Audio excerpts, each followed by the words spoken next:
In 1754, at Fort Duquesne in the Ohio River Valley, a dispute between British and French colonial expansion boiled over into violence at the Battle of Jumonville Glen, where 22-year-old George Washington, with Virginian militia, ambushed a French patrol. Those events would kickstart the French and Indian War, and only a few years later, that war would turn into the 7 Years' War. The French would rely heavily on Native American tribes and would engage in extremely effective scouting mission and raids, something the British Army were not prepared for, and would soon be made evident in 1755 during Braddock's expedition.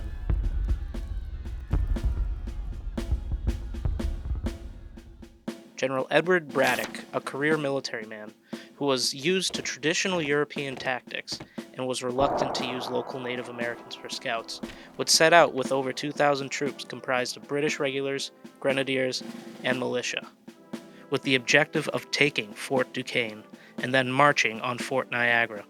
On the march, Braddock would find the road too small to move supply wagons and artillery pieces. Frustrated, he decided to split his forces, sending a column to advance on the fort.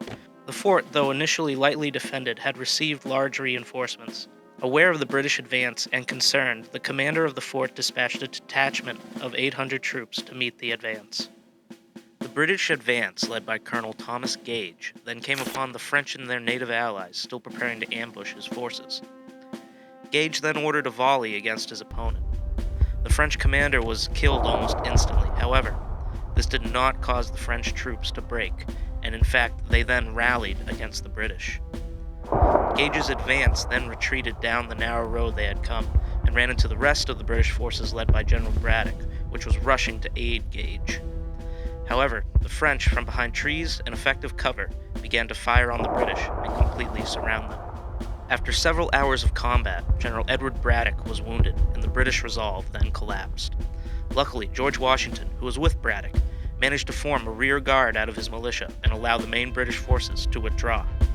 The French would not pursue. Braddock would die of his wounds during the retreat. When the battle was finished, the British forces had lost 456 men and 422 wounded, as well as 26 officers were also killed and 37 wounded. Civilians, such as cooks and maids, 50 of which had left with Braddock at the beginning of the expedition, only 4 had survived.